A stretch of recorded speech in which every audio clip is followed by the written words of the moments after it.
This is part 3 of your journey with Mr. Nelson, learning about what happened before people came to America that were from Europe, and why did they even want to come to America in the first place. Remember, Constantinople was knocked down, the walls were taken over, this gigantic city, the hub of trade in the Mediterranean Sea, was knocked out.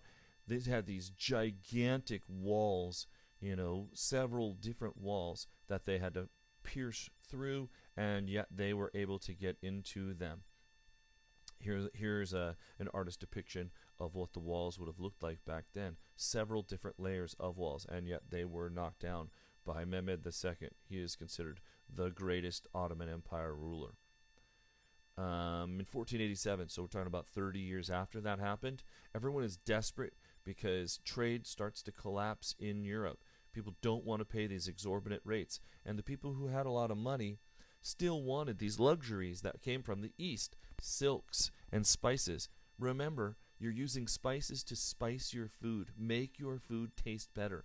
A lot of times, food in this time period, there's no refrigerators, and so you can't keep it fresh.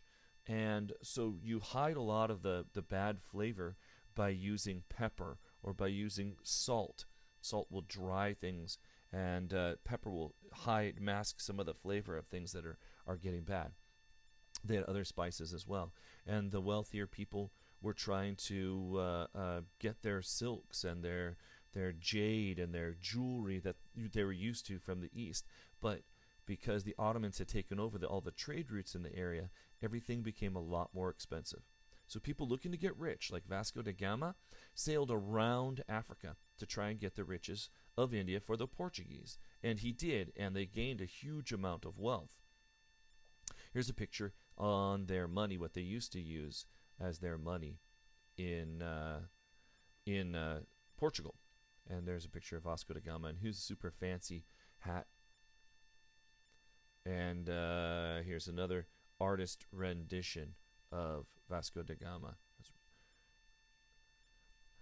5 years later, the Spaniards were told that they were not allowed to use the Portuguese trade around Africa, and so they decided they were going to find another way to go around. And this Italian guy, who had been rejected by many other kings and queens and told that he had lost his marbles, said that he was going to go west to India, sail there, and it was going to be a short trip around the earth. Now, a lot of people at this point in time thought that his calculations around the earth were completely wrong.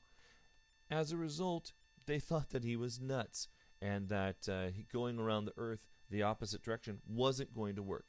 But he convinced the king and queen of Spain that he could do so.